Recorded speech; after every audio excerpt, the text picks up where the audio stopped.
Okay guys, it's Saturday the 28th of December. You can see I'm shuffling VWs around. I'm gonna move that Subaru off the lift next.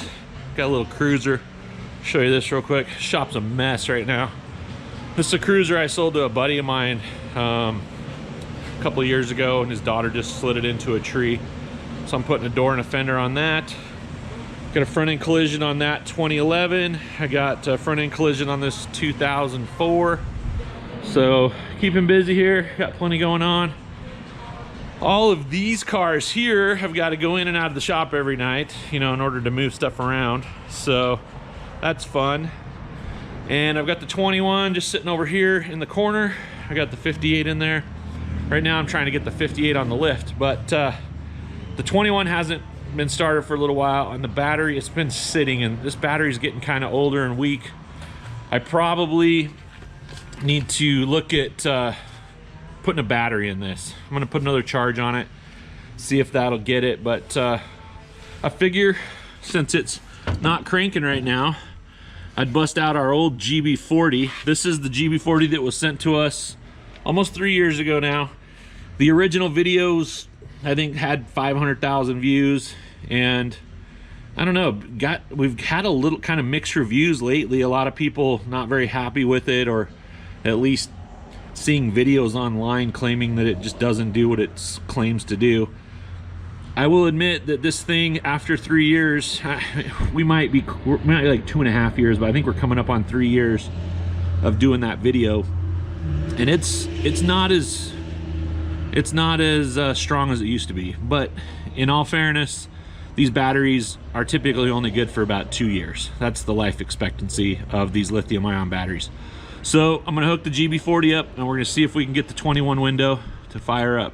We're gonna grab a tripod so I can throw the camera on it, and we'll just we'll see what we can get done here.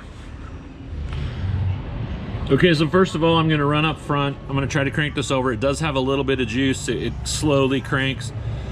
But keep in mind, these older vehicles, these carbureted vehicles, I mean, they've got to pump fuel up into the carbs. They've got to crank a little longer than a fuel injected vehicle does. So this is gonna test the GB40 pretty good, because it's not like a fuel injected car where it's just has to just crank a couple times and it'll fire right up. This thing is cold-blooded. It's about 17 degrees outside right now. I haven't had the heaters on in the shop very long, and the front door is wide open, so this thing's about, you know, we're in the 17 to 20 degree range probably over here in this front corner of the shop. It's pretty chilly. So I'm gonna run up front, I'll crank it so you can see about where the battery's at, and then we'll try the almost 3-year-old GB40, see what it does.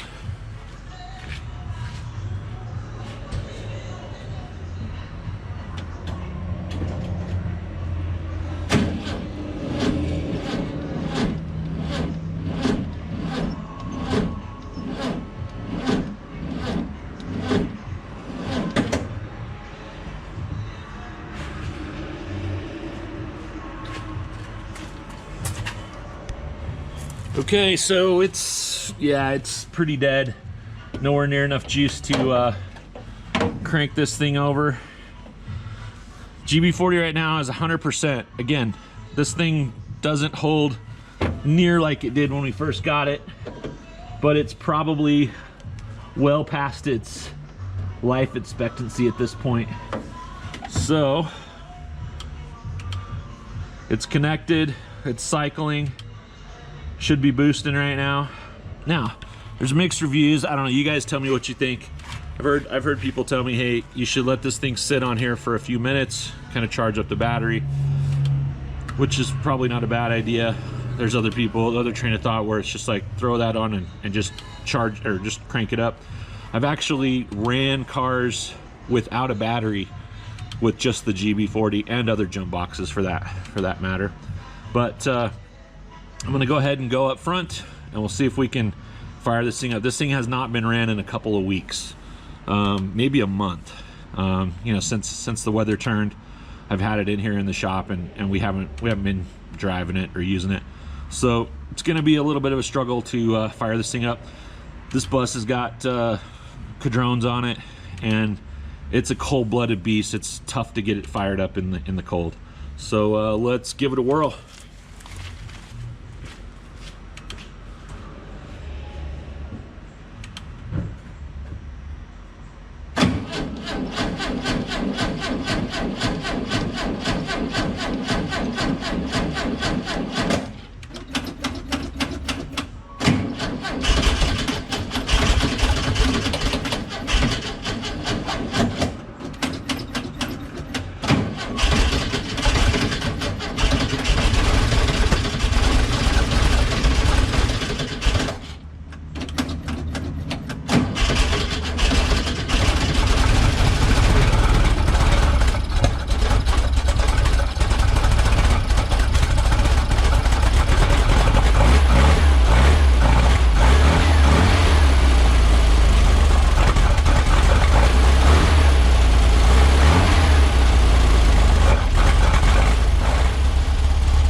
Well, there you have it, guys.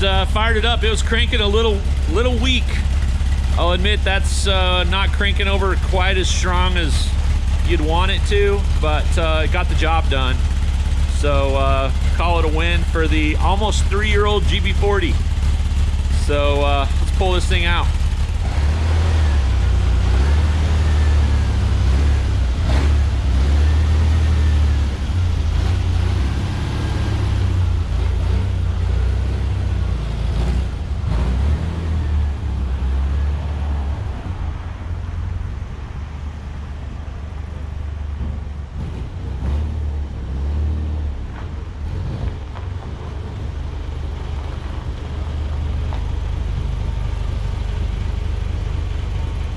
Well, I'm gonna let the 21 sit and run for a few minutes, but yeah, guys, I don't know. I mean, again, I've heard some mixed reviews lately on the GB40.